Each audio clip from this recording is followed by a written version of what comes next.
शेतकरी नेते रविकांत तुपकर संपूर्ण महाराष्ट्रभर शेतकरी नेता म्हणून त्यांची ओळख आहे। मात्र आतापर्यंत त्यांनी शेतकऱ्यांसाठी अनेक आंदोलने केली, रस्त्यावर उतरले आणि शेतकऱ्यांना न्याय मिळवून दिला।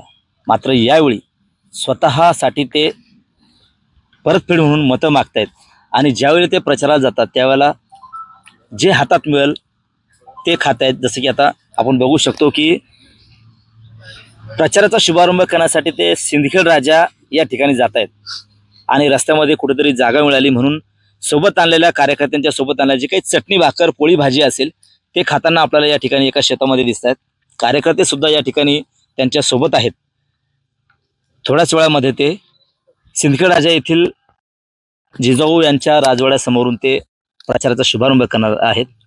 स्वतः रविकांत तुपकर आपल्या सोबत आहेत। भाऊ, काय सांगाल? कार्यकर्त्यांनी आणलेली चटणी भाकर असेल, पोळी भाजी असेल, जे काही असेल ते तुम्ही खाऊन प्रचार करताय आणि शेतकऱ्यांसाठी आतापर्यंत तुम्ही आंदोलन केली, रस्त्यावर उतरलात आणि शेतकऱ्यांना न्याय मिळवून दिला।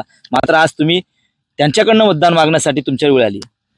असं की ही पालवातली चटणी भाकर जी आज आम्ही इथं खातो आहे ही 5 स्टारची सुद्धा 5 स्टारला सुद्धा अशी चव येणार नाही।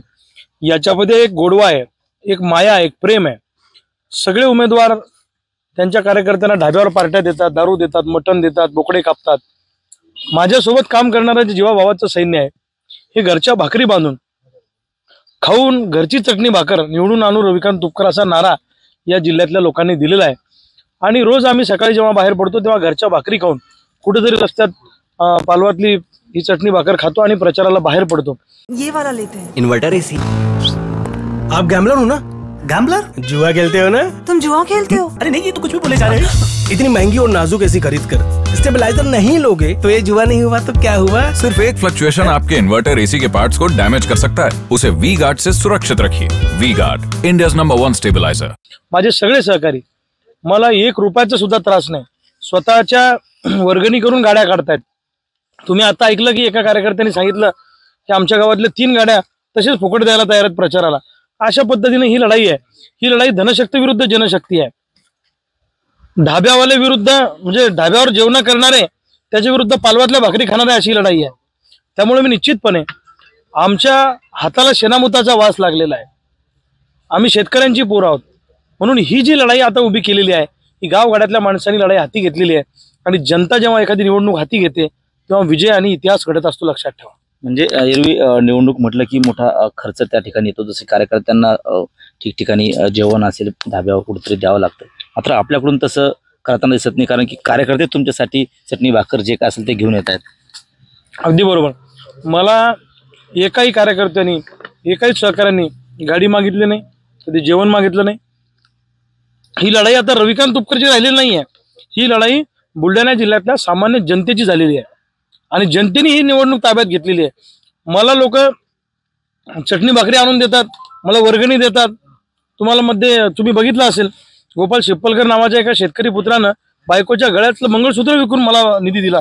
मी नाही म्हटलं त्यांनी दोघांनी शपथ घालून मला निधी दिला। तर हे प्रेम मी कधीच विसरू शकत नाही।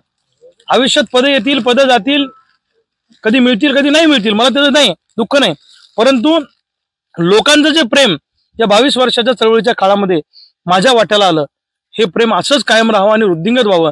मी चामड्याचे जोडे जरी करून दिले तरी लोकांचे उपकार फेडू शकत नाही, एवढं प्रेम या गावगाड्यातल्या जनतेने माझ्यावर केलेलं आहे आणि मला विश्वास आहे ही जनता मला म्हणजे या गावगाड्यातल्या माणसाला जिंकून देईल। तुम्ही आता या शेतकऱ्यांना न्याय मिळवून देण्यासाठी दिल्लीमध्ये जायचं ठरवलंय। मात्र जे विद्यमान खासदार आहेत 3 वेळा या लोकसभेचे खासदार आलेले आहेत, शेतकऱ्यांसाठी काही केलं नाही असं तुम्ही अनेक वेळा आरोप करताय।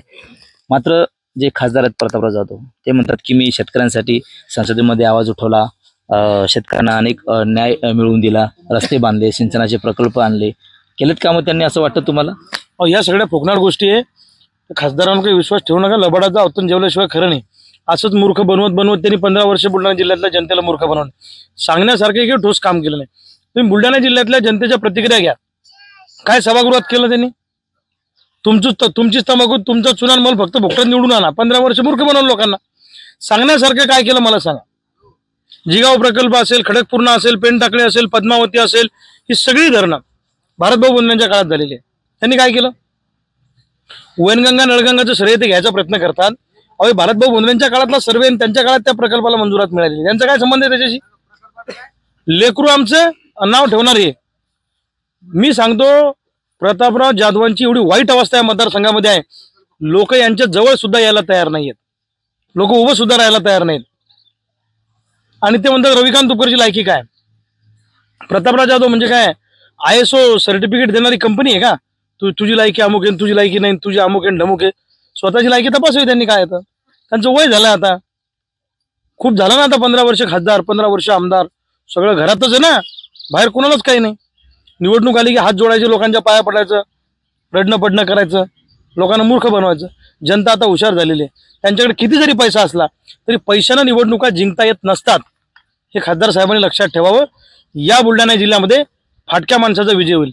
आणि माझी जर लायकी नाही तर माझ्यावर टीका का करता रोज? मग माझी लायकी नाही की नाही, मी फाटका माणूस आहे की नाही, मग रोज माझ्यावर टीका का करता?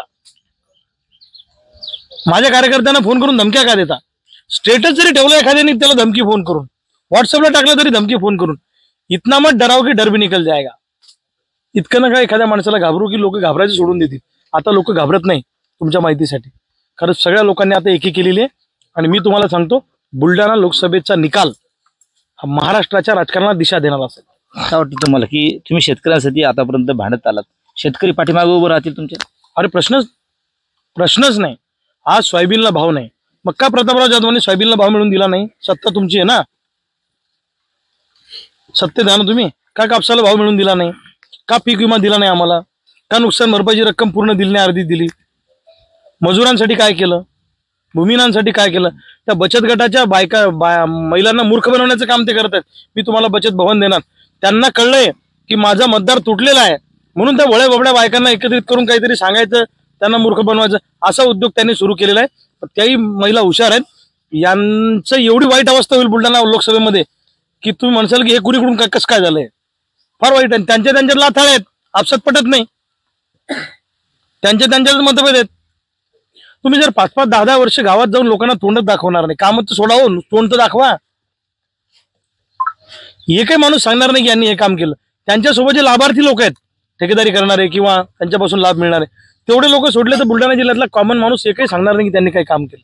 आज गावातला शेतकरी मरणाच्या दारात उभा आहे. काय केलं त्यांनी? त्यांनी विकास केला. बुलढाणा जिल्हा शेतकरी आत्महत्येत नंबर 2 वर आणला भारतामध्ये. लय भारी विकास केला त्यांनी. बुलढाणा जिल्ह्याची पुरी वाट लावली. 1 नंबर काम केलं त्यांनी. खासदार साहेब, असं असतं अति झाली की माती होत असते, लक्षात ठेवा.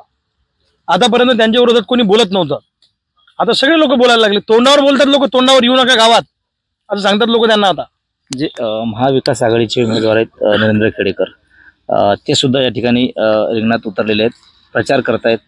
त्यांना सुद्धा नागरिकांचा प्रतिसाद आहे. काय वाटतं तुम्हाला की ते अंतर्गत जी त्यांच्या मंडळी सुरू आहे, फायदा होईल का त्याचा आपल्याला? हे बघा, मी तुम्हाला सांगतो, विद्यमान खासदाराची फाईट माझ्यासोबत होणार आहे.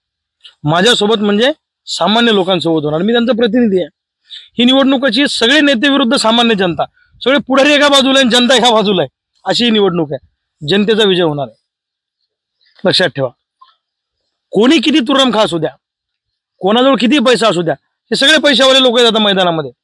यांच्या सभेला लोक आणायचे असले त्यांना गाड्या पाठवावं लागतात, 500 रुपये रोज द्यावं लागतो, ढाब्यावर पार्ट्या द्यावं लागतात, मटण द्यावं लागते, रेट वाढून द्यावं लागतो, तेव्हा यांच्या सभेला लोक येतात. आज मी सिंदखेड राजाला जाणार आहे शुभारंभ करायला. मी एकाही माणसाला फोन केलेला नाही मी येणार आहे. मी फक्त फेसबुकला टाकलं, सोशल मीडियावर टाकलं, मी शुभारंभ करणार आहे. गाड्या लोक गावागावातून वर्गणी करून तिथं चाललेले आहेत. तुम्ही प्रत्यक्ष डोळ्यांनी बघताय. हे चित्र तुम्हाला दुर्मिळ आहे राजकारणात बघायला मिळेल. आणि मला टिपिकल पॉलिटिक्स मोडून काढायचं आहे. मला हा ट्रेंड बदलून काढायचा आहे. प्रामाणिक लोक राजकारणात आले पाहिजे. या भ्रष्ट लोकांना धडा शिकवायचा आहे आणि यांच्या राजकीय गड्या आणि वतनदाऱ्या आम्हाला उद्ध्वस्त करायच्या आहेत. आणि शेतकऱ्याचा, सामान्य माणसाचा, शहरी माणसाचा झेंडा आम्हाला रोवायचा आहे. दिल्ली के इस लाल किले के हम भी तो हकदार आहे. नक्कीच. तर हे होते शेतकरी नेते रविकांत तुपकर. प्रचाराचा शुभारंभ करण्यापूर्वी शेतामध्ये बसून ते चटणी भाकर खातात. कार्यकर्ते सुद्धा या ठिकाणी त्यांच्या सोबत आहेत. अशा पद्धतीनं ही जी निवडणूक आहे ते जिंकायचं आहे. कार्यकर्त्यांच्या भरोशावर, शेतकऱ्यांच्या भरोशावर ही निवडणूक जिंकायचं आहे असा ठाम विश्वास त्यांना या ठिकाणी आहे. कॅमेरामन निलेश देशमुखसह गणेश सोळंकी, TV9 मराठी, बुलढाणा.